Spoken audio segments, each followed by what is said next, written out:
السلام عليكم، ازيكم حبايبي عاملين ايه؟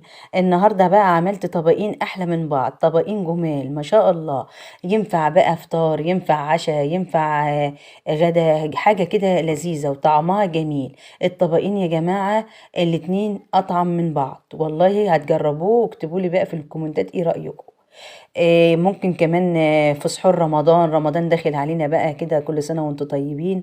هتعملوها في السحور جميله ما شاء الله، تحفه. قبل ما نبدأ الفيديو مع بعض، لايك وشير لو عجبك الفيديو. اول حاجة انا معايا البطاطس الكمية اللي انت عايزاها. غسلتها الاول وقشرتها. بعد كده هاخدها بقى واقطعها الى قطع او مربعات بالشكل ده. اي تقطيعة انت عايزاها. قطعت كل الكمية كده بنفس الطريقة اللي انت شايفينها دي.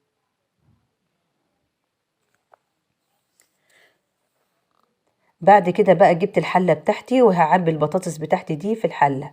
هغسلها الاول يا جماعة تحت المية. بعد كده هجيب المية ازود بيها البطاطس ومعلقة من الملح، وهرفعها على البوتاجاز لحد ما تتسلق تماما، تتسلق السليق الطبيعي خالص. بعد ما انسلقت معايا بقى بالشكل ده، جبت الهراسة بتاعتي وهرستها بالشكل اللي انتوا شايفينه ده. هرستها هرس ناعم خالص.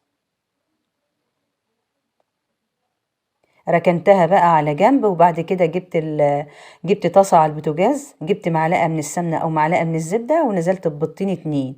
البيض برضو الكمية اللي انت عايزاها واللي انت عايزاه.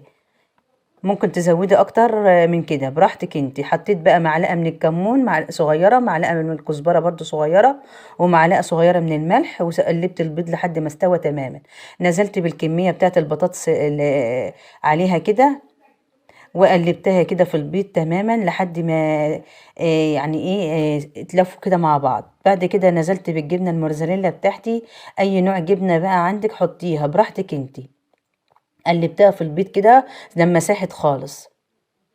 كده الطبق الاولاني جاهز معانا. جبت بقى الطبق التاني، جبت طاسة ومعلقة من السمنة برضو او معلقة من الزبدة كبيرة، ونزلت بكمية البطاطس برضو اللي انا عاوزاها. وكان عندي برضو هقلبها الاول في السمنة برضو او في الزبدة كده لحد ما تسخن تماما. بعد كده بقى هجيب الجبنة بتاعتي، اي نوع جبنة عندك. انا كان عندي جبنة كيري اللي هي المثلثات، نزلت بيها برضو. هرستها كده في البطاطس لحد ما ساحت تماما. بعد كده بقى بعد ما ساحت معايا خالص، هنزل بقى بالبهارات بتاعتي. كمون برضو معلقة صغيرة، وكزبرة برضو معلقة صغيرة، وملح برضو معلقة صغيرة.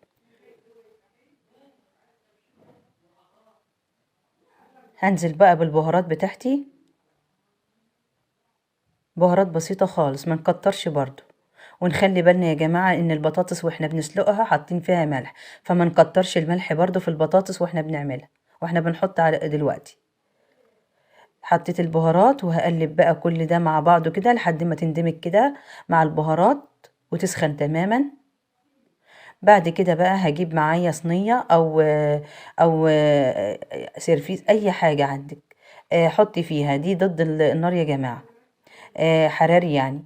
حطيتها كده وسويت البطاطس كده فيها. وجبتها بقى، جبت الجبنة الموزاريلا بتاعتي وزينت بها الشكل كده من فوق بالشكل ده. هدخلها بقى تحت الشواية تاخد لون بس كده وخلاص. يا دوبك هتاخد اللون من فوق بالشكل ده. طلعت معايا يا جماعة تحفة، طعمها خطيرة. والله هتعجبكم الطريقة. الطريقتين اتنين احلى من بعض. ما شاء الله تحفة.